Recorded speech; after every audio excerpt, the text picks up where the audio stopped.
Pinupursue nyo pa ba ito? Kasi me as a judge, importante ito. Kasi paano ba didepensa ng maayos kung hindi nga nag-a-allege ng if the government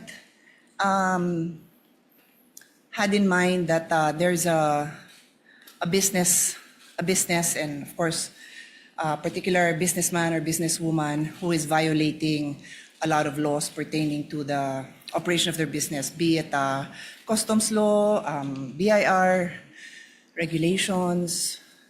Can they just proceed and pwede ba silang basta na lang mag-request ng dokumento o mag-file ng kaso na requiring the businessman and the corporation to produce those documents? Pwede ba? So yun ang pag-isipan natin, no? Kasi yun ang tanong eh. Similarly, ginagawan ko lang ng ibang analogy para maintindihan ng mga kababayan natin. So this is the essence,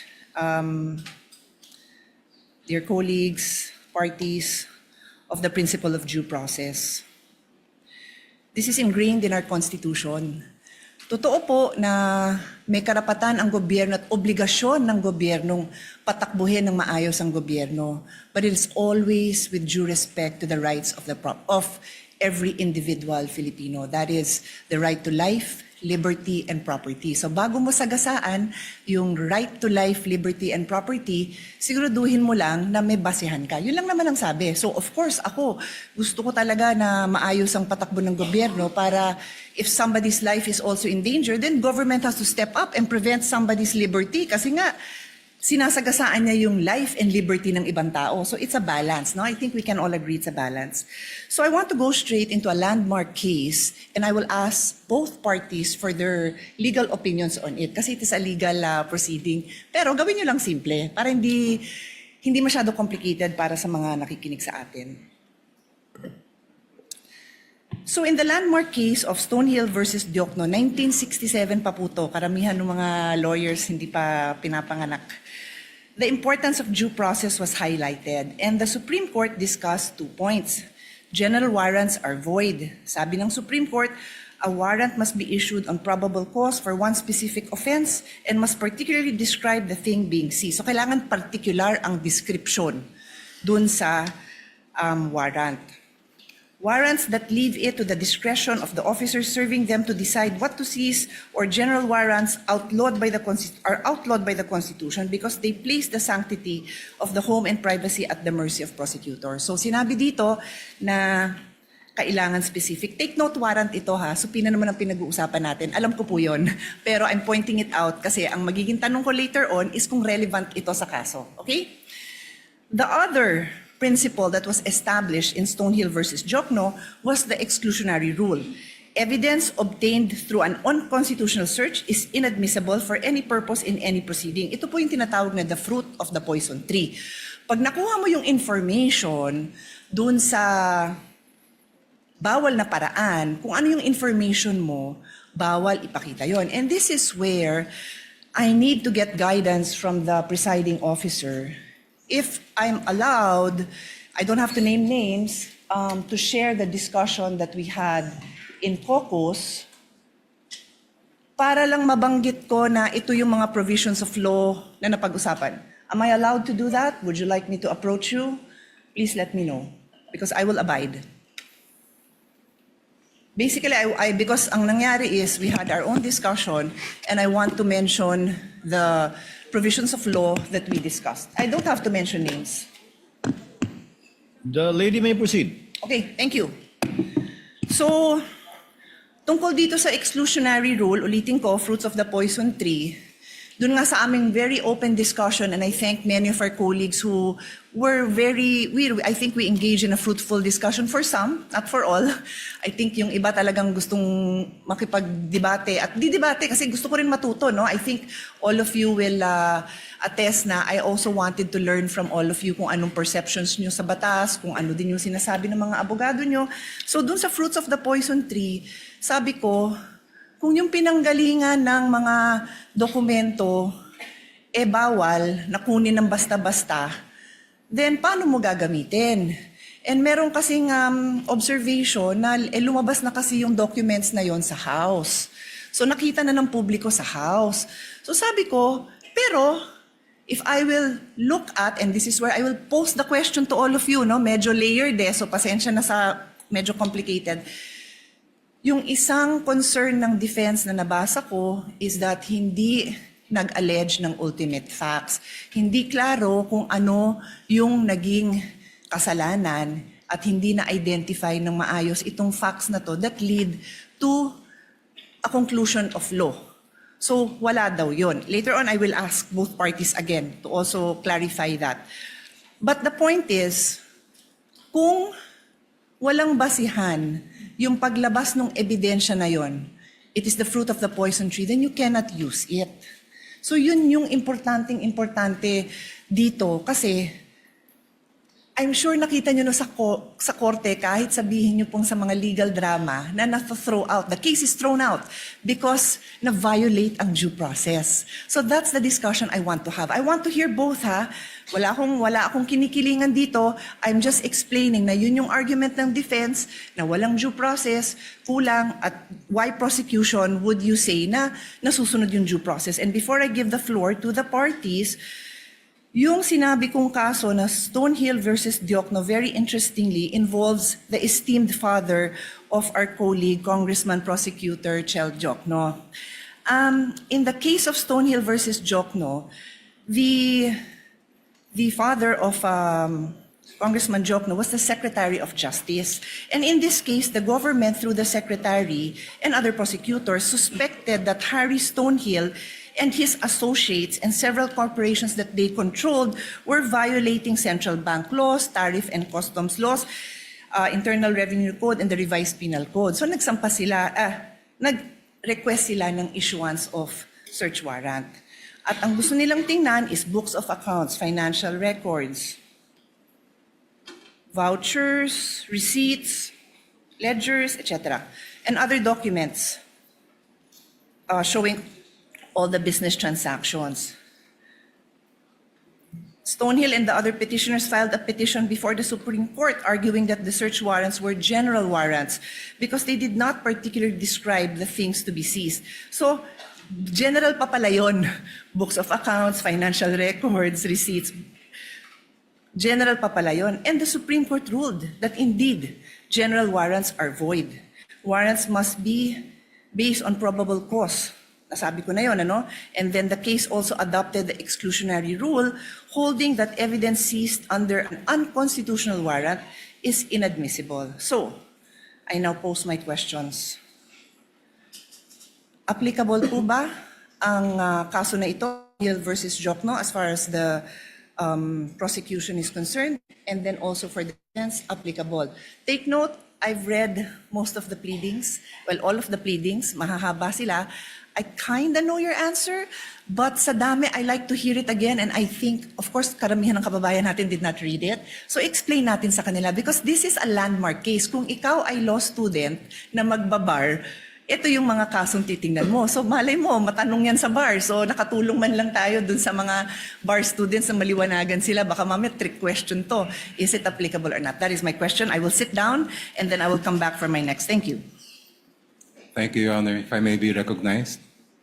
The member of the panel of prosecutors may proceed to give his answer. Thereafter, the counsel for respondent may do so as well. Iba po ang konteksto ng search warrant na naging main issue sa Stonehill versus Diokno. Sa konteksto po natin na sa PINA ang pinag-uusapan. Ang search warrant po, ang governing law po dyan ay nasa Bill of Rights natin, Article 3, Section 3. At kaya siya nandun dahil very invasive po ang search warrant. Pag ang isang judge ay nag-issue ng search warrant, pwedeng pasukin yung opisina o yung bahay ng person involved, pwedeng halungkatin yung lahat ng mga gamit niya doon sa kanyang opisina o sa kanyang bahay. Kaya po naglagay ng maraming limitasyon ang ating konstitusyon dahil marami ng pang-aabuso, marami ng mga halimbawa ng pang-aabuso na nangyari kahit noon pa. Iba po ang pinag-uusapan natin ngayon. Ang pinag-uusapan natin ngayon ay subpoena. Hindi po ito license to enter an office or to search any place. Ito po ay mismong humihiling lang ng mga dokumentong nakasulat sa loob ng subpoena. Therefore, the contexts are very different. When we speak of a search warrant, I do agree there should be very specific limitations on how that warrant can be enforced.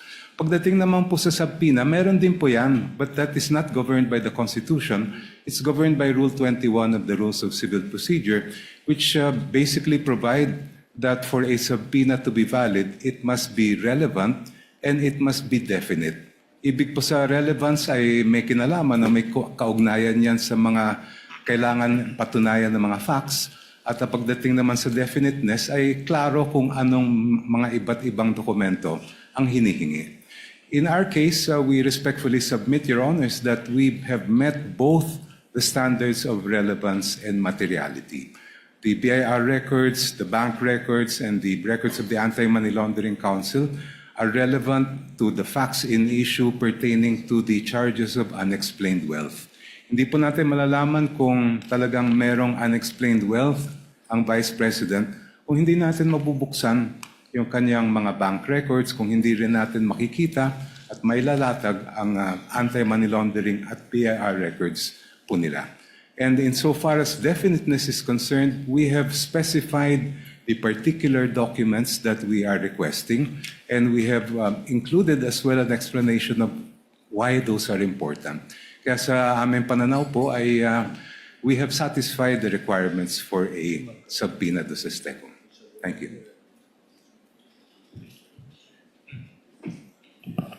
Mr. Presiding Officer, before we recognize the defense, just a quick follow-up question. Hindi ko may lapit eh. Bigyan ko ng time na bulungan muna siya ng kasama. I'm niya. sorry. Okay na kayo? No, it's okay. Senator Judge Pia, would you like the counsel for respondent to answer? Not yet, Mr. Not yet. My Okay. request was if Okay. I'll just ask a follow-up question. You may proceed, Thank ma'am. you. Thank you for that. I appreciate His Honor's response. May I simply point out, and again, please give me your explanation. Tama ho yung pagkabanggit nyo na yung nature ng search warrant very invasionary, di ba?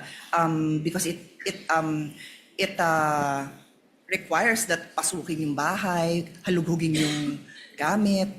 Pero hindi kaya invasive din yung paghalughog ng records? Is that not extremely parallel? I mean, is it not very similar in the sense that what is being questioned now are the very essence of somebody's savings, earnings? So, which we have to agree. I think there's no doubt that that is protected. But in fact, His Honor is saying that it would fall under the police power. So, imbis na papasukin mo sa bahay na nandun yung mga dokumento, you will do the same by asking these agencies, whether it is the BIR, the banks, or AMLA, to now reveal these documents. So that's my question. Is it in the prosecution's, is it the point of view of the prosecution na iba yun? Hindi ba invasive yun? Kayo gumamit ng word na invasionary, no, but I'll use invasive, I think. Yeah. Anyway, please answer, and then we'll give the floor to the defense, Mr. Presiding Officer. Counsel for the panel for prosecutors may Thank you, Your answer as he pleases. Yung pong search warrant, kung ano man ang makuhang ebidensya doon, ay direktang binibigay po yun sa court, and that is now considered as evidence by the court that issued the search warrant. Iba po ang subpoena, dahil pag naglabas ang isang hukuman ng subpoena, itong mga records ay hindi po siya considered yet as evidence. Yan po ay ipoproduce lang, dadalhin lang po sa korte, and now it is up to the parties, and I refer to both parties, to decide which of those documents may be relevant in terms of the evidence that they need to present. Yung pong nakikita po natin sa subpoena, it is not in any way invasive because, as I mentioned earlier, and as pointed out by Senator Enrile when he was the presiding officer in the Corona trial, we are simply having those documents produced. The admissibility of those documents will only be determined after, if offered by the parties. Kaya po sa aming mga pananaw ay malaking-malaki ang pagkaiba ng search warrant sa subpoena. Your Honor, may I be With the recognized? permission of the lady Senator Judge, counsel for respondent may now give his answer to her query. You may proceed, sir.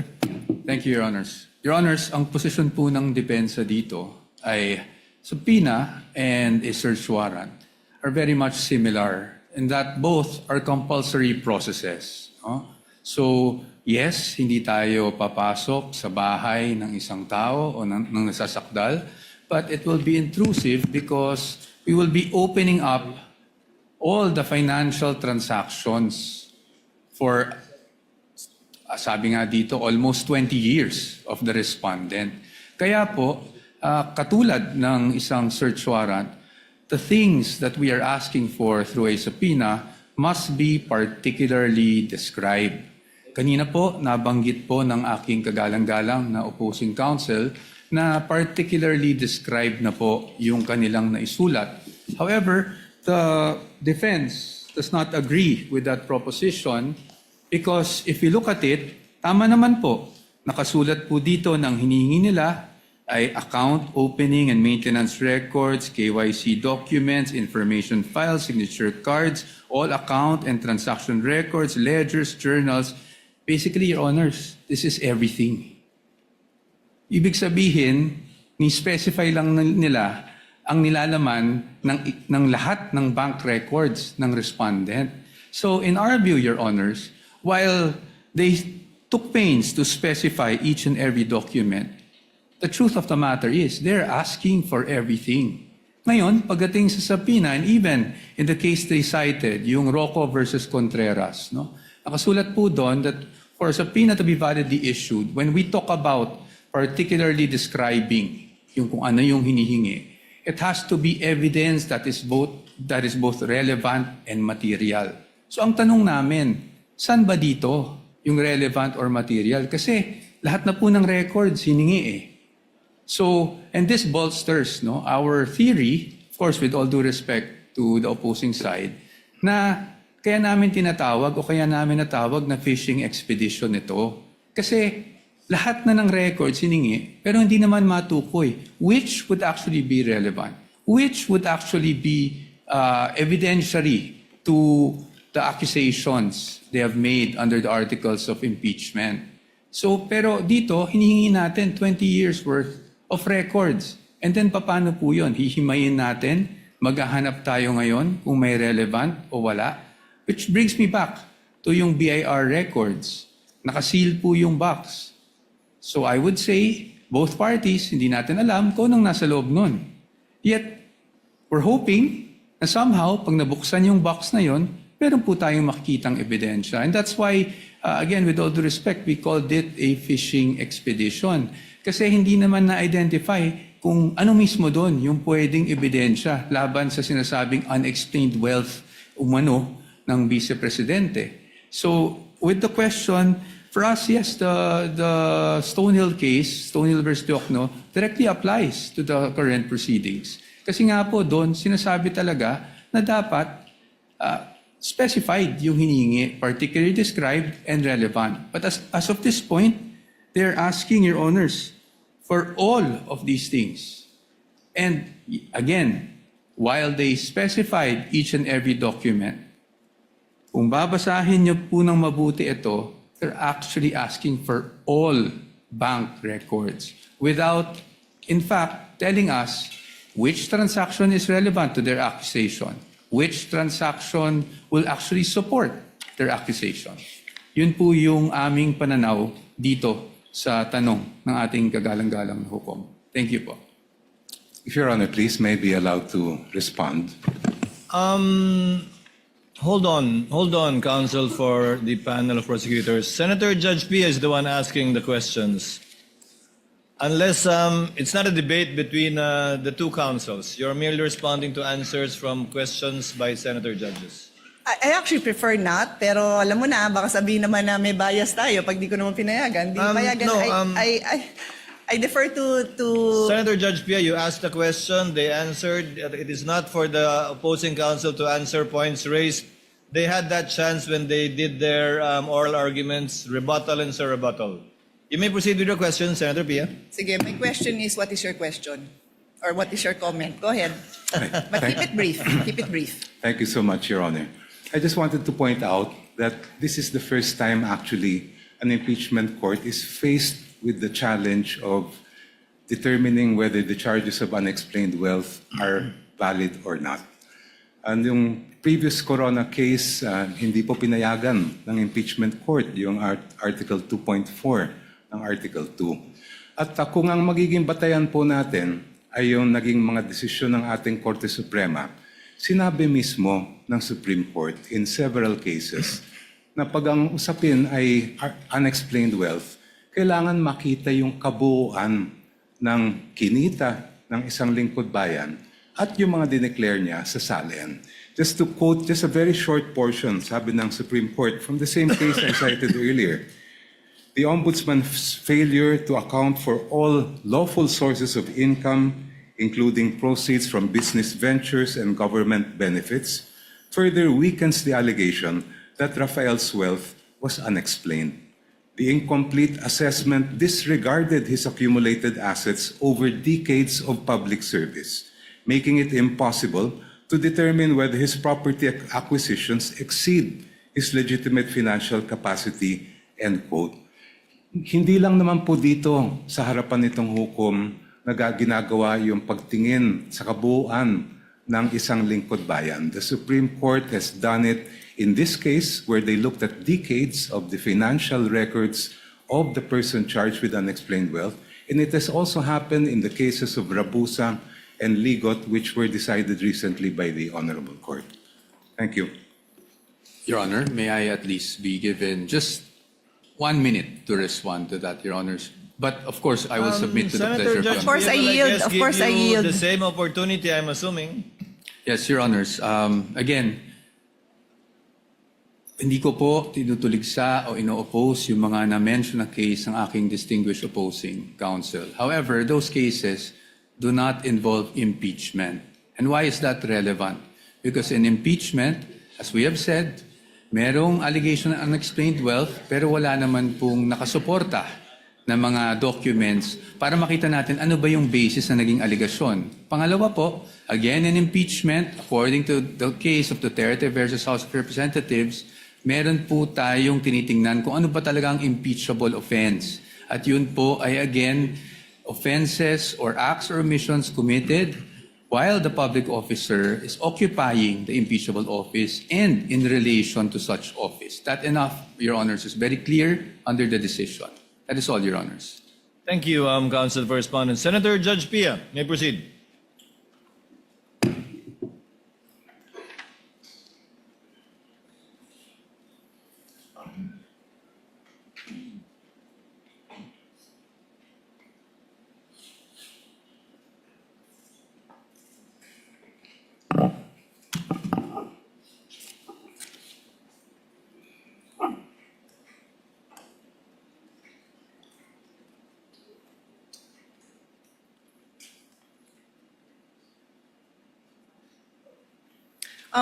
Mr. President, Mr. Presiding Officer, I'll go to my next point, but it will kind of overlap with this point as well, so bear with me.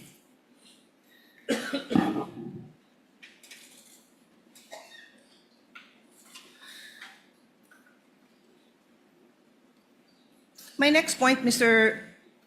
Presiding Officer and parties, is still on due process.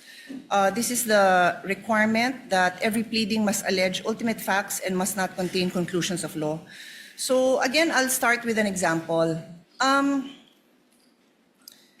If, for example, if there's a case filed, no, and sabi, si Juan robbed the house of Mario. So para maintindihan ng mga kababayan natin, Juan robbed the house of Mario. That is a conclusion of fact. Nangyari na daw yun. And if there's another allegation that says, therefore Juan is guilty of robbery, that is a conclusion of law. So, again, I try my best not to be technical. It's in my, I would have wanted to be a teacher if not a lawyer, so I do like to be able to explain things well. So, ang hinahanap dito is, bakit mo, gusto mong patunayan yung facts mo? Yun yung kailangan sa ultimate facts. Kailangan mo patunayan, bakit mo sinasabing Juan robbed the house of Mario. Di sasabihin mo, ang ultimate fact dyan example is si Juan ay nakita dun sa vicinity ng bahay ni Mario. Tapos ito si Mario, narinig na nagsisigaw na ninanakawan kami, whatever. Tapos yun, meron siyang testimonya na ano yung nawala sa kanila. Tapos may nakakita na kamukha ni Juan yung nandun. Tapos namukhaan nila, na-describe nila na 5 feet 10, medyo mapayat, ganon. So yun yung mga ultimate facts na later on sa evidence, patutunayan. That's just very general, no? And then later on, para nga mapatunayan yung robbery, i-allege ngayon yung elements of the crime that constitute robbery. So, nung di pa ako abogado, di ko naman alam ang difference ng robbery and theft. Yung robbery kasi qualified yan eh. So, pumasok siya sa bahay using violence. That's what makes it robbery. So, kailangan i-allege yun. Sorry to be a bit technical. Alam kong yan ang phrase of the day. Let's not be technical. Phrase of the week, phrase of the month. But we have to be able to explain these things in a way that people understand without forgetting that these are rights of the defense and rights of the person who is being tried here, and kailangan maliwanag yung ating mga accusations. So, my question now goes to both the prosecution and the defense. I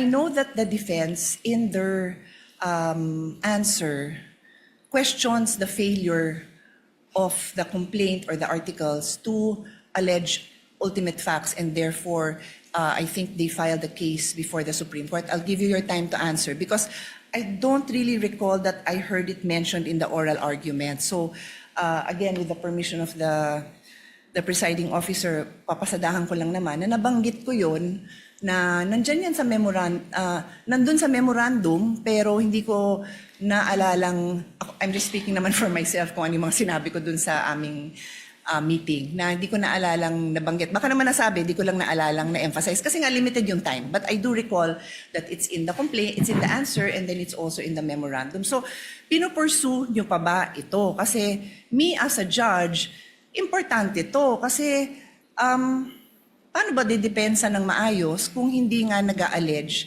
ng ultimate facts that go into the case. And then, for the prosecution naman, may I ask you kung saan because bawal ho na tanungin ko for you to state your case. I cannot do that, no? But what I'm asking is if you can point out sa inyong articles kung saan doon yung allegations of ultimate facts. Kasi public document naman yan eh. Para lang maaral ko na asan dyan yung allegations nyo of ultimate facts. And this is where, before I pass on the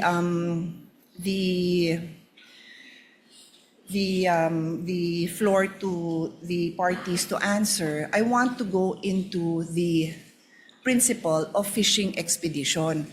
Nagkataon na I came across the trial that we had for former Chief Justice Corona, and lumabas yung issue na yon. Sabi ko, eksakto ito yung pinag-aaralan natin for today. Yung fishing expedition, and no less than the defense had to explain it in Filipino kasi sabi, baka hindi alam yung ibig sabihin ng fishing expedition, pangingisda ba daw yun? Parang hindi naman daw yun yung translation, no? Pero ito yung naghahagilap ka ng ebidensya kasi wala kang ebidensya. So I'll go back to a case and sama nyo to sa response nyo. Doon po sa kasong Afologencia versus Metrobank in 2014, humingi dito ang petitioner ng motion for issuance of subpoena ducis tecum ad testificandum at sinabing padala daw ng documents relative to their loan to Metrobank, as well as those covering extrajudicial foreclosure. Sabi ng Supreme Court, this is tantamount to building their whole case from the evidence of their opponent. Bawal daw yun. Hindi daw pwede na yung kaso mo, nakabase lang dun sa, sasabihin mo dun sa kabila, labas mo nga lahat ng meron ka dyan. No, your case has to be built. Yung evidence mo has to be there. So I will also ask both parties, is that jurisprudence relevant to this case for the prosecution and then also for the defense? And then let us also include a discussion on why this is or is not a fishing expedition. Yun nga, napaka-importante po kasi ito dahil it is ingrained in a complaint na yung allegations mo ng ultimate facts, mapoprove mo ngayon yun with the evidence. Hindi pwede na wala kang ebidensya, hihingin mo lang ng hihingin by way of subpoena. Clear po yun sa batas. Kaya nga gusto kong ipaliwanag niyo sa akin, educate me why this applies, why this is not a fishing expedition, why the case I cited does not apply, because I assume that's the position of the prosecution. And then for the defense, ano naman po yung position niyo? Salamat. The counsel for respondent will give his answer first with respect to the question of Senator Judge Pia on ultimate facts as well as on fishing expedition. Thereafter, counsel for the panel of prosecutors. You may proceed, sir, when you're ready. Thank you, Your Honor. Pagdating po doon sa sinasabi namin na lack of ultimate facts, no? Ito po yung nagsimula pa lang doon sa Committee on Justice when the impeachment complaints were filed. Because the allegation, and I'll stick just with this, I believe, Article 2. Pagdating po kasi doon, there was an allegation of unexplained wealth. Pero wala pong nakasulat kung saan nila nakuha, ano yung basehan ng unexplained wealth na yon. Ano yung act na ginawa ng Vice Presidente, kailan yon ginawa. At so sa amin, para masabi nilang nagkaroon ng unexplained wealth. Ang basic, if I may remember, was really just the fact na yung SALN niya ay lumaki from 2007 to 2025, which sa aming palagay does not show any factual allegation whatsoever, except for the fact that it grew bigger over a span of 20 years. Pangalawa, wala rin pong naka-attach, which I mentioned in the oral arguments last week, na kahit anong ebidensya or kahit supporting document man lang, huwag na nating tawaging ebidensya, supporting document that will support any allegation whatsoever of unexplained wealth. And that is why, nabanggit ko rin, na after the allegations were made, and this is even more significant, after the respondent had filed her answer, na tinawag pa nga nilang non-answer, doon lang po naghanap ng mga ebidensya na sakaling makasuporta doon sa aligasyon na iyon. That's very important for us because we had already filed our answer before AMLAC documents were suddenly produced with the issuance of subpoenas, before the BIR box were concerned, that we are concerning ourselves with was presented before the Committee on Justice. Nasa panahon na yun, tapos na po kami sumagot. In fact, when they were saying that it was a non-answer, to be very candid with everyone, we wanted to say because it was a non-complaint. Kasi walang ultimate facts na naka-allege for us to even answer. Now, before this honorable court, I do recall that in our answer, we also took pains to discuss the lack of ultimate facts and also what we feel were violations of due process before the Committee on Justice, or at least with the proceedings that were conducted before the Committee on Justice. And that is also why we have a pending motion for exclusion na ikinalakip namin dun sa answer precisely because we were objecting to the fact that these pieces of evidence were produced after we had already filed our answer. Now, on the fishing expedition, I think on the fishing expedition, Your Honors, our main point is this. Even if we read the twin requests for subpoenas, ulit-ulit po, nakasulat po doon, because this may show context, because this may show, prove something. At para sa atin, this only shows, and at least, again, on the part of the defense, this is somewhat already an admission na hindi pa nga nila alam kung ano mismo doon sa mga hinihingi nila ang pwedeng sumuporta sa mga aligasyon na unexplained wealth. And that's why, if you read the entire request, it uses the word may several times, and it even says in one paragraph, I think it's 3.24, but I might be mistaken, that at least with the request for, with their memorandum, rather, in their memorandum, nakasulat po doon that this does not assume wrongdoing, but they want those documents nonetheless to see if something there will actually help support their allegations. That is why we are calling it a fishing expedition. Dahil in Tagalog, para po maintindihan, sa aming pananaw, sa dami ng hinihing dokumento, para po itong nagtatapon po tayo sa dagat ng isang napakalaking lambat at umaasa tayo na kahit papano may mabingwit kahit isang pirasong ebidensya. Maraming salamat po. Counsel for the panel of prosecutors, the Honorable Jokno. Thank you, Your Honors. The question propounded to this representation first is, what are the ultimate facts alleged in the articles of impeachment? Yun po ay nakasaad sa page 7 of the articles. And if I may be allowed to just read them briefly. You may do so, Counsel. Thank you, Your Honor. Respondent Vice President Sara Z. Duterte committed culpable violation of the Constitution and betrayed the public trust when she, A, amassed unexplained wealth manifestly disproportionate to her lawful income and earnings during her incumbency as a public official.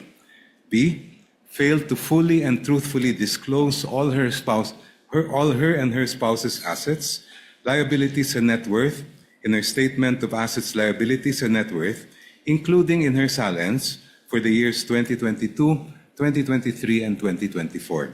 And C, failed to divest and instead willfully continued all her business interests during her tenure as Vice President for the years 2022, 2023, 2024, and 2025.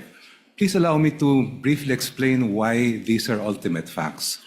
Ultimate facts are basically the essential factual elements that make up a party's cause of action or defense.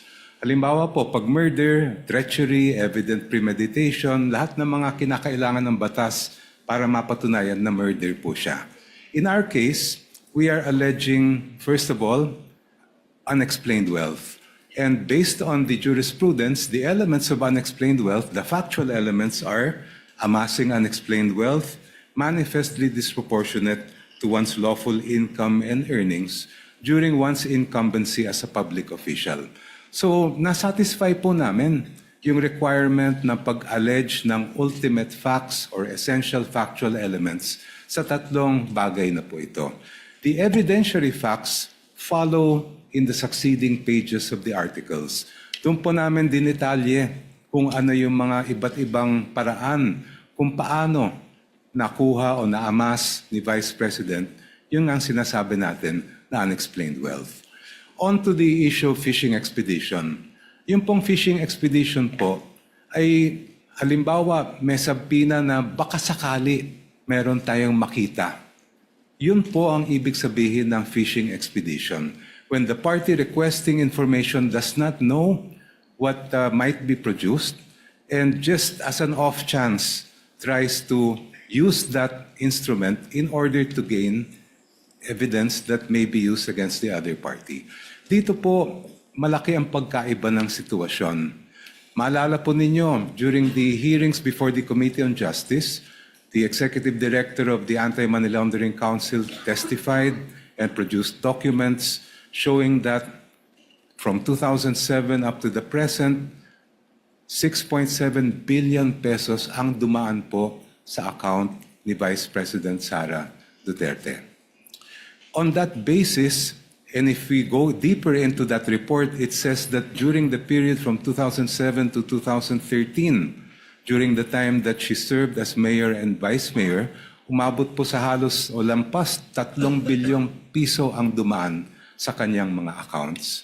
So may basehan po tayo para ipalabas ang bank records. We are not just guessing that there is something there because the AMLA itself has confirmed that there were covered and suspicious transaction reports submitted to them in those amounts that I mentioned. Malayo po ang fishing expedition sa ginagawa ng prosecution dito po. If we had no basis at all, if we did not know what was in the AMLA reports, ayun po, maaring sabihin na fishing expedition. But in this particular case, we know, because these are matters of record presented before the Committee on Justice. Second po, ang fishing expedition, maaring magamit yan sa ibang mga alegasyon tulad ng baka meron kang hindi na-declare sa iyong SALN. But when it comes to issues of unexplained wealth, it's very clear. The decisions of the court are very clear. To know whether a government official has amassed unexplained wealth, we must look at the entire incumbency of that official. Starting from day one, we look at their SALN, we look at all the income that he or she has earned, both lawful and not, and from there we make a determination whether there was unexplained wealth or not. For these reasons, Your Honors, the fishing expedition argument, in our view, is totally untenable. Senator Judge Pia, do you have further questions?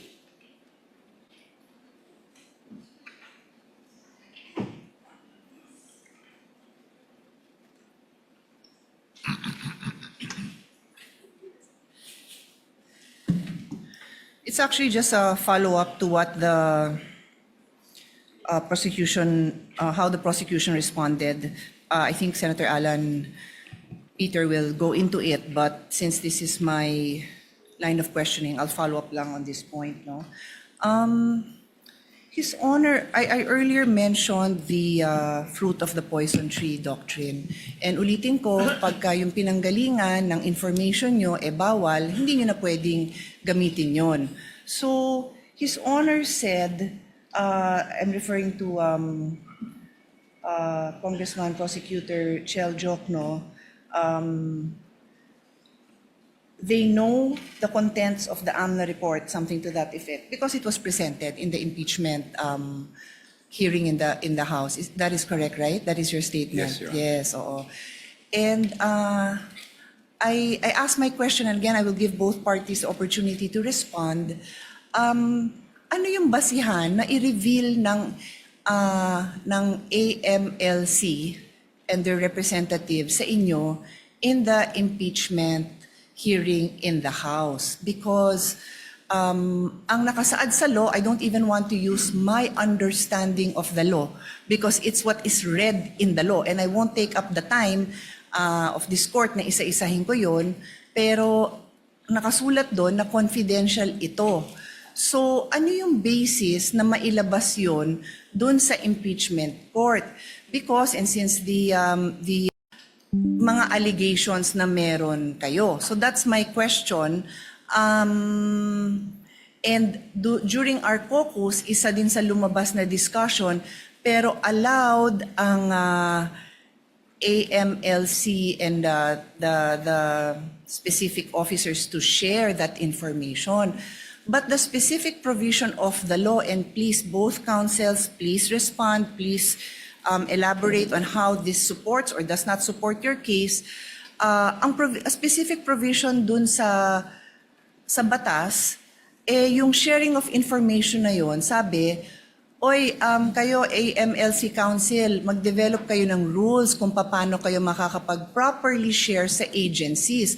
I believe, and again, you feel free to elaborate on this or correct me, that's referring to the bank institutions, the AMLC hierarchy, and the agencies they deal with, not in court, because ulitin ko, nakasulat doon, confidential. So I will leave this here, that if it is confidential, it does not allow that this be divulged in the manner it was divulged.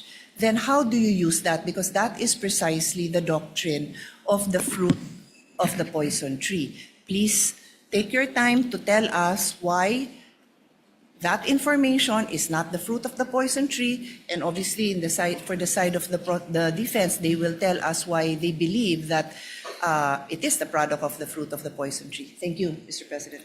Counsel for the panel of prosecutors will please respond. Your Honor, Section 8A of the Anti-Money Laundering Law is really intended to prohibit or prevent leaks by officials of the Anti-Money Laundering Council. but it was never intended to prevent subpoenas coming from courts, including the impeachment court. Almost every week, the Sandigan Bayan issues subpoenas for AMLA records. And despite what would appear to be a very categorical prohibition contained in that section, every time subpoenas are issued by the Sandigan Bayan, they are honored by the AMLA and no one is questioning them. Ganun din po itong impeachment court. The subpoena issued by this impeachment court is for the purpose of determining accountability based on the power that is expressly given by the Constitution. Ang amin pong paniwala is that confidentiality cannot trump accountability. Thank you. Counsel for respondent. May Thank you. reply. Thank you, Your Honor. I cannot verify if indeed the Sandigan Bayan, as mentioned by opposing counsel, issues subpoenas against AMLAC every week. So that I will not comment on because I cannot verify that. What is clear to us, Your Honors, as we have demonstrated last week, is that 8A is an absolute prohibition. And again, this was the latest amendment of the law back in 2021. And for us, Your Honors, that is why when this was presented, the House Committee on Justice, we had our objections to such matter. And in fact, Your Honors, it is the subject of our petition, the Supreme Court, and aside from that, a subject of our motion for exclusion before this Honorable Court. Ngayon po, sa atin, talagang yung tinutumbok natin is it is in fact within the fruit of the poisonous tree. In fact, I'm surprised, Your Honors, because, Your Honors, nabanggit na rin po ng aking distinguished opposing counsel na nakita na nila, may records na sila. In fact, if I'm not mistaken, it was also attached to the articles of impeachment. So kung meron na pala, bakit pa nila pinapasapina ngayon sa impeachment court? Is it because, I don't want to speculate, maybe I just won't go there. But ang sa akin lang po is, we have questioned this all throughout. No? Why? Because to us, unang-una, bawal siya. Pangalawa, hindi siya relevant. Bakit hindi siya relevant? Your Honors, transactions do not equate to wealth. Transactions do not equate to net worth. Especially if tinatali natin siya sa SALN. Because transactions happen over the course of the year, and in this case, years. Well, when you talk about SALN, we talk about net worth on a specific date in time, which is December 31 of every year. So sa atin po, ang aming pananaw dito ay hindi po relevant at hindi po, it will not directly show anything about wealth. Kasi, again, AMLAC transactions do not equate to net worth of a certain person. And that is why, Your Honors, we have opposed this. And we have opposed this since the time it was being presented at the House level. Thank you, Your Honors.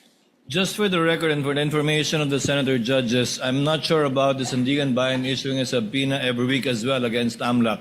But I'm well aware, the court is well aware of cases decided by the Supreme Court precisely on subpoenas issued by the Sandigan Bayan vis-a-vis the AMLC. Senator Judge Pia, can you wind up? You're done? At this juncture, Chair will now recognize Senator Judge Alan Cayetano for his interjection and questions. You may proceed, sir, when you're ready. Before I ask question, Mr. Presiding Officer, may I thank you, the Senate President Win Gatchalian, former Senate President Tito Soto, and the whole court, because in our caucus, you did three things. One, you allowed us to have the weekend to review all of the laws so that we can ask more intelligent questions.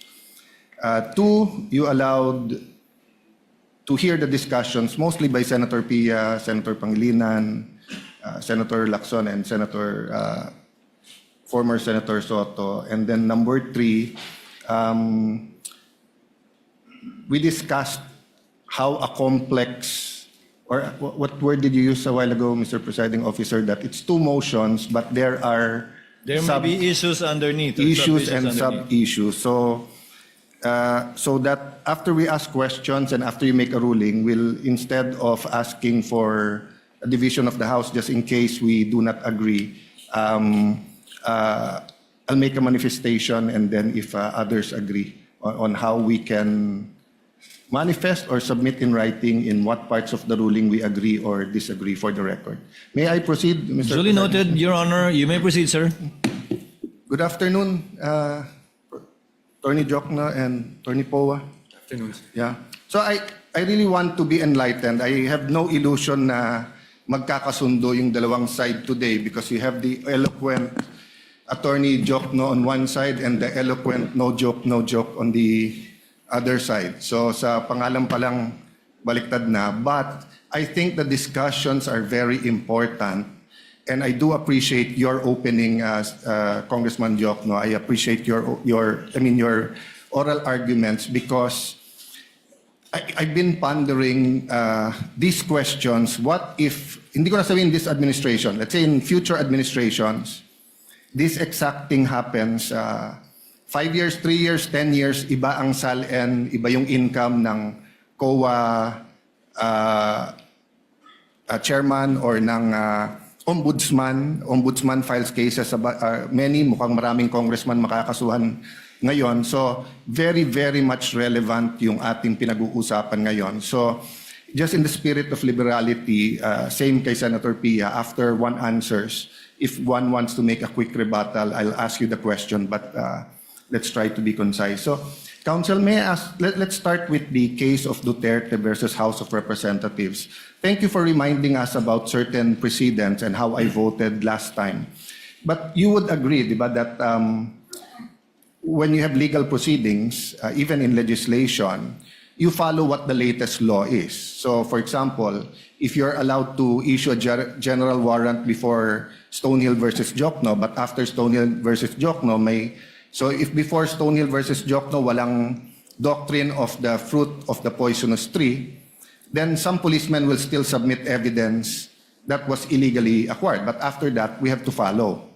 So you did make your point about obiter dictum. I'll go to that. But I just want to start out by saying the fact is there is a Duterte versus House of Representatives. So with your permission, let's start discussing that. So this case of Duterte versus House of Representatives came out after the impeachment of CJ Corona, correct?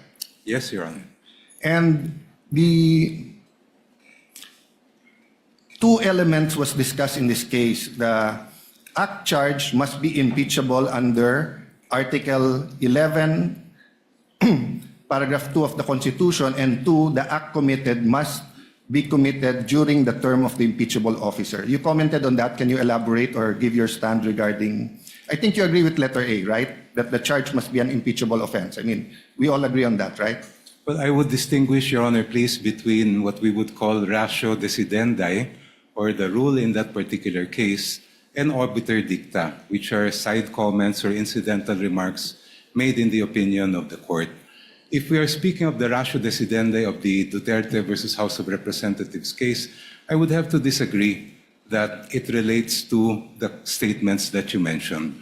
My understanding of that case is it really relates to the first mode of impeachment and the procedures that must be followed, the one-year ban provided in the Constitution, how that will be applied when impeachment complaints are filed by at least 1/3 of the members of the House of Representatives. Yung pong nabanggit nila that the basis of any charge must relate to the incumbency of the official, in my view, that is obiter dicta, not necessary I for the appreciate your decision of answer. the We'll go case. to that. But regardless of the Duterte versus House of Representative ruling, we do agree with letter A. The act charged must be an impeachable offense under Article 11(2) of the Constitution. I would agree, but if Yes. I may be allowed to just qualify No, this is just a that. general. This is not a trap question. So, No, Your diba, so the officer has to be impeachable, and the acts charge should be an impeachable offense. And since you have betrayal of public trust, that's quite broad. No? So this is not a trap question. This is just laying the basis. But go ahead if you want to comment on that. Yes, the acts charged must constitute an impeachable offense, and that power to decide what is an impeachable offense is lodged exclusively with this honorable court. Okay. So you disagree that part of the ratio decidendi is the act must be committed during the term of the impeachable officer. Thank you for bringing it up now, because I think all throughout the trial, especially in the articles where we will bring up acts before 2022, this discussion will be relevant, no? So by discussing this, it will pass upon the whether or not including proof like bank records, financial documents before her term can be inquired into. The prosecution says it cannot, right? Because you believe it's an obiter dictum. I'm just restating. You can say it in your words. You believe that the statement that the act must be committed during the term of the impeachable officer is not the law of the land. It's an obiter dictum. In the first place, if Your Honor, please, that was not the exact statement of the court. Okay. The court said the basis of the charge must relate to the incumbency of the Okay. impeachable official, Yes. which does not rule out the presentation of evidence of acts or omissions that occurred before the person became an So impeachable let's officer. take the judicial notice of the, as you said more eloquently and correctly, that the acts, no, during her term. So can you define, you defined this in your opening statement, but for the sake of this discussion, an obiter dictum is what? It's a side comment, Your Honor, that is not necessary for the resolution of that case. Yeah, and I agree with that, and it's a remark made or opinion expressed by a judge in a decision upon a cause, or it's a by the way, that is incidentally or collaterally and not directly upon the question before him, or upon a point not necessarily involved in the determination of the cause, or introduced by way of illustration, analogy, or argument such are not binding precedents. No? Just for the public and for all of us, di ba? Yes, So Your ang sinasabi, yes, there can be a Supreme Court decision, but that part could be an obiter dictum, meaning hindi yan yung doktrina that will bind us in making decisions, whether it's issuing the subpoena or admissibility. But are you aware of the Villanueva versus Court of Appeals, GR 142947, March 19, 2002? I won't take it against both of you if you do not. There are thousands of cases. It talks about what is obiter dictum. Have you passed about on this, both counsels? For me, Your Honor. Yeah, so the prosecution characterization of the requirement that the basis of the charge must be for impeachable acts or omissions committed in relation to their office during the current term of the impeachable officer as an obiter dictum. But in the Court of Appeals, in Villanueva versus Court of Appeals, in that case, the Supreme Court held an adjudication on any point within the issues presented by the case cannot be considered an obiter dictum, even where the point is only incidentally involved. So we agree if it's incidental, pwedeng obiter, but if it's on point within the issues, sabi ng Villanueva case, it is not. So long as it is presented and decided in the regular course of the consideration of the case and led up to the final conclusion, or is a statement as to the matter of which the decision is predicated. The court added that a point expressly decided does not lose its value as a precedent because the disposition of the case is or might have been made on some other ground, and that where a court decides several points, none of such points can be regarded as having the status of a dictum. And one point should not be denied authority merely because another point was and more dwelt on and more fully argued and considered. So going back to the Duterte versus House of Representatives, the requirement that an impeachable act be committed in relation to their office and during the current term was not a remark made by the way. The Supreme Court en banc laid it down as one of the enumerated principles that due process requires, which is the very ground on which the ruling was predicated. Even if the court also struck down the 2025 impeachment complaint based on the one-year bar, so this is the question, does it not render the due process requirement laid out as a mere obiter dicta, or because it's based on due process, regardless of the mode of initiation, regardless of the mode of how the articles of impeachment got here, isn't due process still a requirement? If I may be recognized, Yes. Your Honor. Counsel for the panel of prosecutors may respond. Precisely, Your Honor. If a matter is within the issues resolved by the court, then it may not be considered as obiter dicta. But if we look at the decision in the case of Duterte versus House of Representatives, ang mismong nangyari po doon ay may naunang 2 complaints that were endorsed at may sumunod na complaint filed by at least 1/3 of the members of the House. At yun yung tinutukan po ng ating Supreme Court. It was in that context that the Supreme Court made pronouncements about the 1-year bar and even about due process. At no time in that case was it ever a fact in issue about the mode of impeachment that is involved in our case today. Ang pinag-uusapan po natin dito ay individual complaints that were then referred by the House to the Committee on Justice, heard by the committee, and then brought back to the plenary and eventually umabot po dito through articles of impeachment. So kahit may sinabi ang Supreme Court about impeachable offenses in relation to the charges, kami po ay naniniwala na hindi po yan pumapasok o sumasakop sa issues that were decided in that case. I'll not argue with you because that's not my job here. I'll follow the Pia Cayetano style and move to the defense. But just a follow-up question on that. So I respect your belief on that. But my point is, the legal principle of due process applied to that mode, is it not logical that it's the same legal principle on due process even if you use another mode? First of all, if Your Honors, please, when we speak of due process, of course, there are 2 types, substantive and procedural due process. And when we speak of substantive, we're talking about protections to life, liberty, and property. Wala naman pong ganun na issue po dito sa atin because office is not a property. We're not talking about the life or liberty of the respondent. Ang pinag-uusapan po natin dito kung due process ang issue ay simply fundamental fairness. And I do believe that this proceeding does require fundamental fairness, but at the same time, it does not require that this court be hamstrung in terms of how to decide whether an offense is impeachable or not. That power is exclusively given to this court at dapat kayo lang po ang magdesisyon at magpasya kung ano nga ba yan.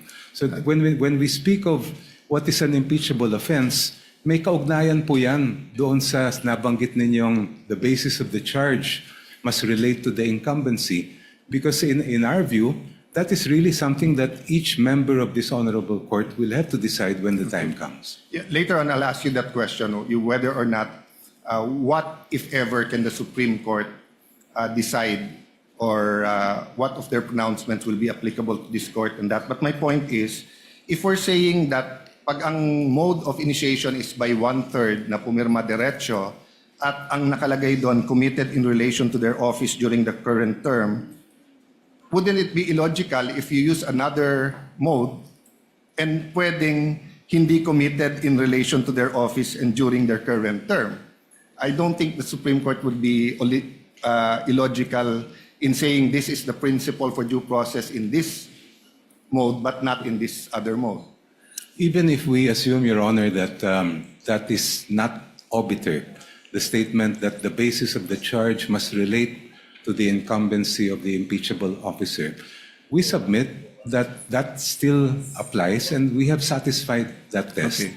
As I mentioned in my opening statement, integrity cannot be divided. Hindi po pwedeng biyakin ang integridad. So on that point, so if a president, an ombudsman, a COA chair who's let's say 60 years old but he started in government at 20 years old, he can be impeached by something he's done when he was 20 to 30, not only on what he's done when he was already an impeachable officer? If we are speaking about unexplained wealth, Your Honor, I have repeatedly cited the cases of the Supreme Court that provide that we must look from the reckoning of the first day of service of that public official, look at all the income that person has amassed, and determine whether it is manifestly disproportionate to the lawful income that he has reported. Yes, I agree in terms of holding that person liable and accountable. But what I'm saying is that, let's say he was a councilor, then he was a customs customs director, then he was BAR, then he's now COA. Isn't the remedy for all his other positions that weren't impeachable is through the regular courts and regular case build-up, etc. But once you're an impeachable officer, you're being held accountable during the term that you are, in fact, an impeachable officer, because usually when you're an impeachable officer, it's too hard to prosecute you the normal way. Isn't that the logic there, or you disagree, counsel? I would have to respectfully disagree. Ang pinag-uusapan po natin kasi dito ay betrayal of public trust. And I think it's very clear that when we speak of betrayal of public trust, essentially we are looking at whether the public official is fit or unfit to continue in service. Kung siya po ay nakapag-amas ng unexplained wealth, nung siya ay vice mayor o mayor na umaabot sa bilyon-bilyones, I think that would have a very big impact on the court's decision whether that person should continue in office or whether they are fit to have that office.